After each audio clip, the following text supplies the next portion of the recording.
back in 2011 or 2010, I made a pirate coat and vest with this pattern. I was 20 years old, and it wasn't my first sewing project, but I was still pretty new at it. I wore that costume a couple of times to Renaissance fairs, and then I put it aside to make other stuff. That was 15 years ago, and I want to say about 6 or 7 years ago, I cleaned up this room. This is the smallest bedroom in the house. It had been a catch-all for a while, and I had cleaned it up to make it my craft room. And I found the pattern for this, because this envelope just has the instructions in it. And this envelope was in the old sewing box of my mom's. So the pattern, half used, because I only made 2 of the 4 pieces in it, was in a plastic bag in that craft room. And that's the last time I remember seeing it.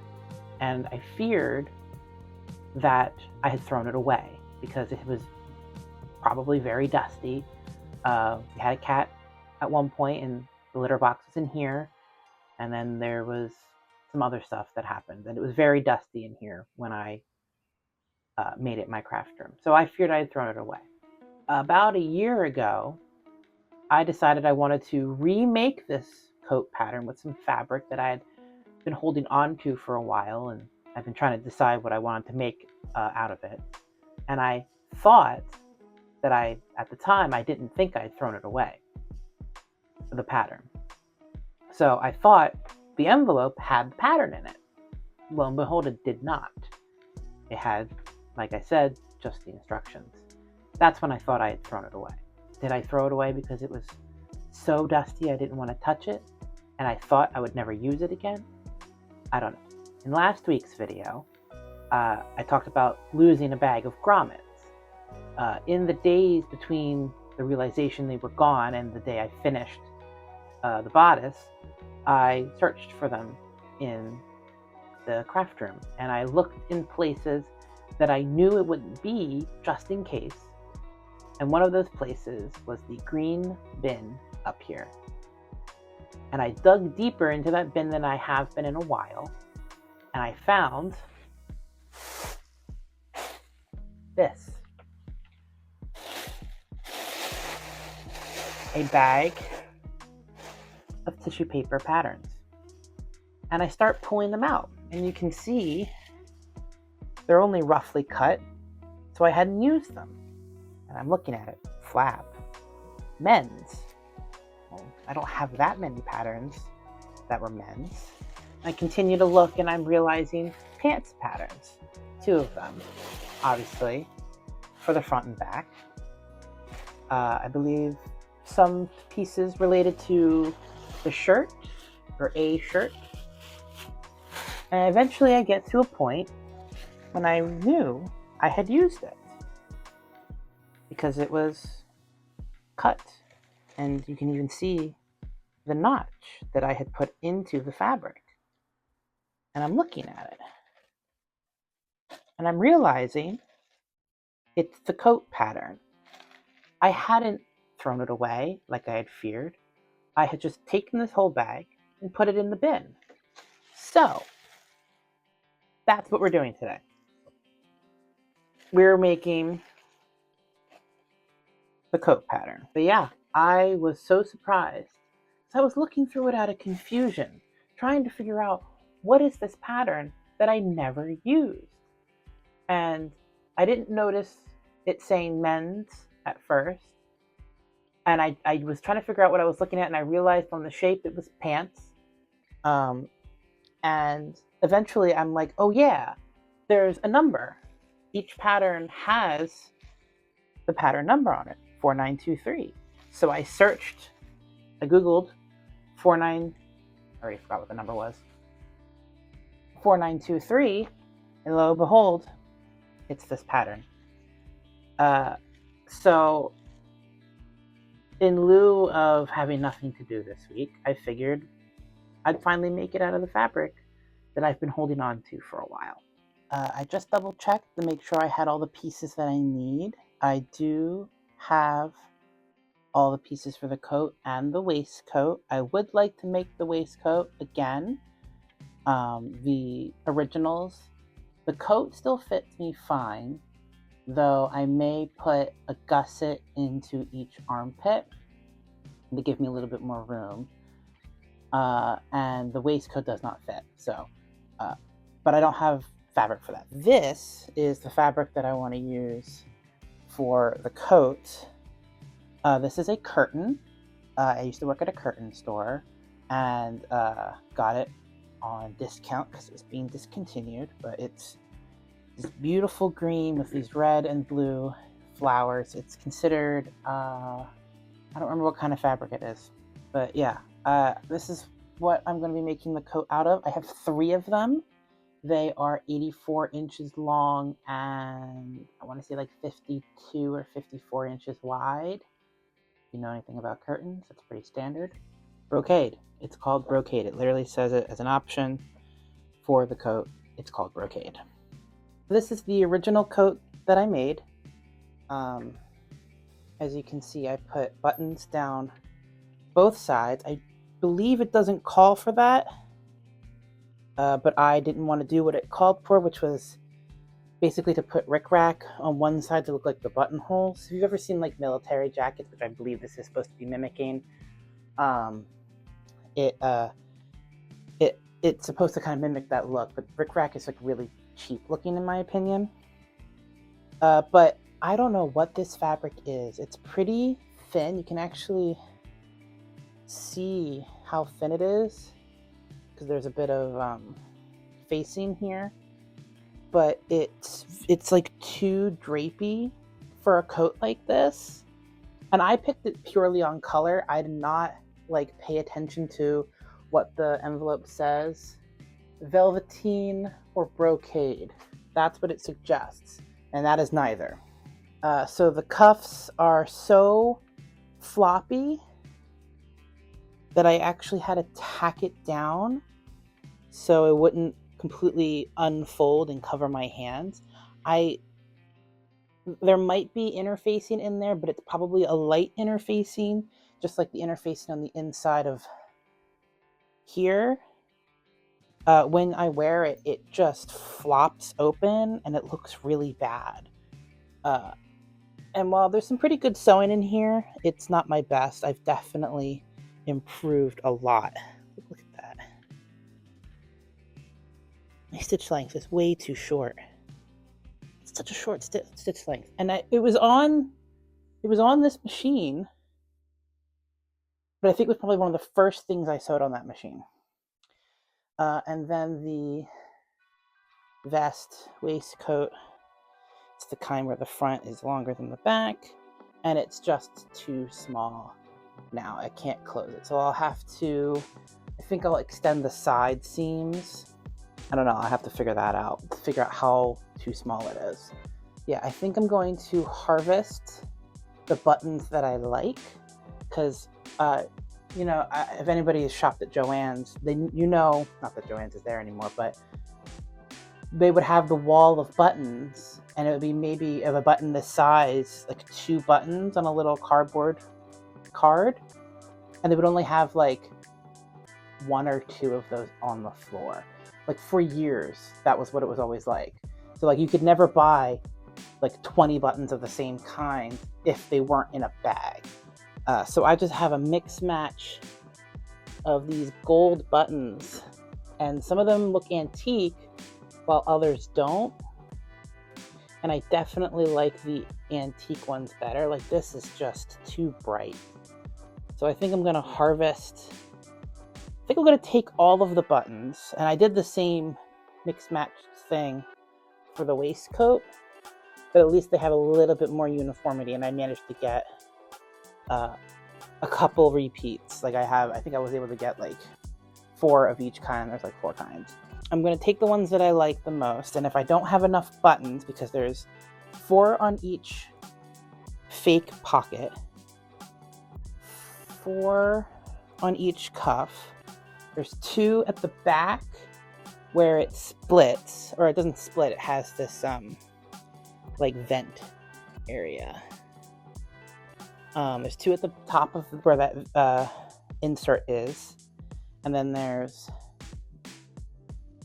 10 down each side. So I don't know if I'll have enough buttons, but hopefully I have enough. The waistcoat might come in another video just because I don't know if I have any fabrics that I want to make it out of. Okay, so I've cut all of the pieces out, and I've also zigzag stitched around all of the raw edges. Brocade frays like crazy, and there was no way I was going to do this without finishing the edges. I don't own a serger, otherwise I would have used that instead because it's cleaner, and it also doesn't like warp the edge of the fabric. I don't know if it's like a tension thing on my machine, but the edges were like kind of like weirdly stretched out, especially the curved areas. Probably from just the machine kind of pulling on them as I was doing it. Yeah, I think there's nothing else I need to do except start putting it together. So what are you guys are all watching when you're working on your crafts? For me, it's a mix, because when I'm up here, I don't want to be watching anything that I want to actually like pay attention to, so like new stuff. So I tend to just watch like YouTube. I like Game Grumps, Markiplier.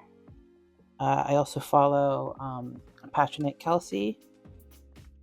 So sometimes I'll watch her vlogs. But like when I'm downstairs on the couch, like crocheting, I don't have to like focus on what my hands are doing as much. I'm actually watching House of the Dragon right now. I know I'm really behind. Just couldn't get myself to watch it when it was airing.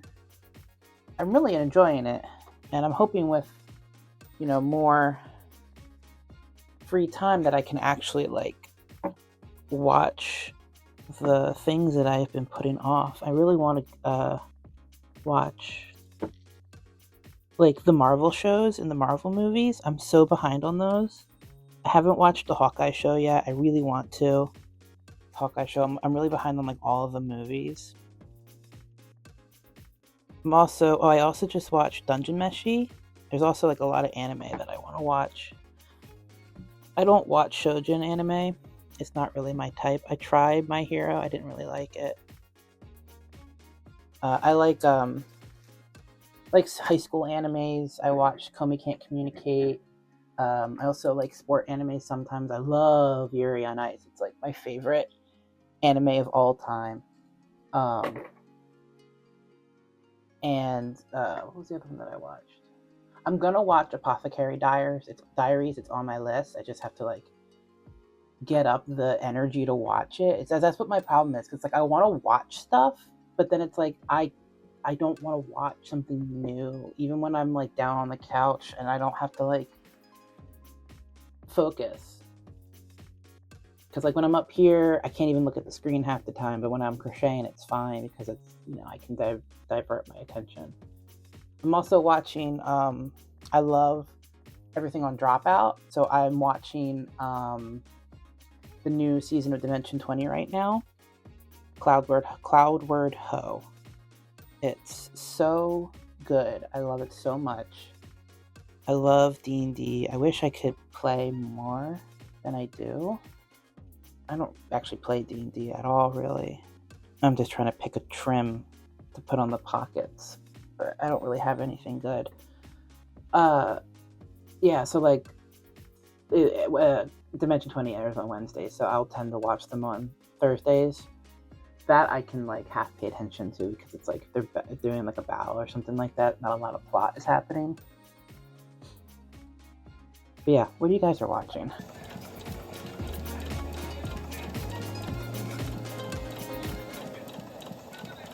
Done nothing to you. You're the worst. persuade. Calm down. Don't rotate it again. No, the farmer's gonna punish me. For God's sakes. Punish me. Whatever that sound was, yeah, that's the stuff. Yeah, Mark sniffed. Little sniff. I went.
So this is week 2 of me working on the pirate coat. I knew pretty early on that it was going to take longer than a week for me to work on. It has a lot of steps. So, little recap, I got basically the body of the coat finished. I just have to work on the sleeves. The sleeves are sewn together. I still have to do the cuffs, which require interfacing, trim. I think buttons come at the end for all buttons. It's a little exhausting because there's just so many steps. And like little things like stay stitching, which is basically just stitching on a single layer of fabric to like stabilize it, and it will stay there. You don't take it out. I didn't do that on some steps, so it caused issues later down the line. And where I'm at with the sleeves, it wants me to do a gathering stitch around the top so that I can kind of ease the shoulder into the coat. And I'm like, I don't want to do that. So I kind of just stopped because I was like, I don't want to do that.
right before I hit record, I realized I had put the cuffs on backwards.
All right, here it is.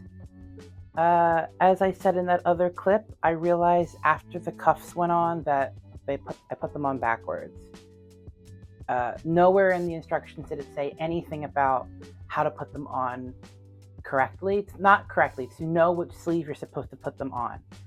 So I just kind of threw them on, and then when I went to go set the sleeves in, I even had a moment of, oh yeah, this is the right sleeve, being the right hand sleeve.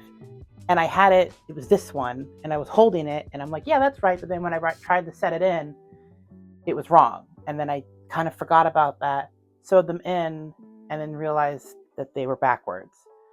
I will fix it eventually. It's just so frustrating to get them in. It was so frustrating. Like, I don't even want to take it out. I did top stitching along the bottom to help keep them in an upward position. I did top stitching all over the place. It doesn't call for it, but I wanted it. Other than that, it turned out good. You can see there's pockets down here, and there's 2 buttons at the back. It fits pretty good. It's not supposed to have any kind of like closure in the front.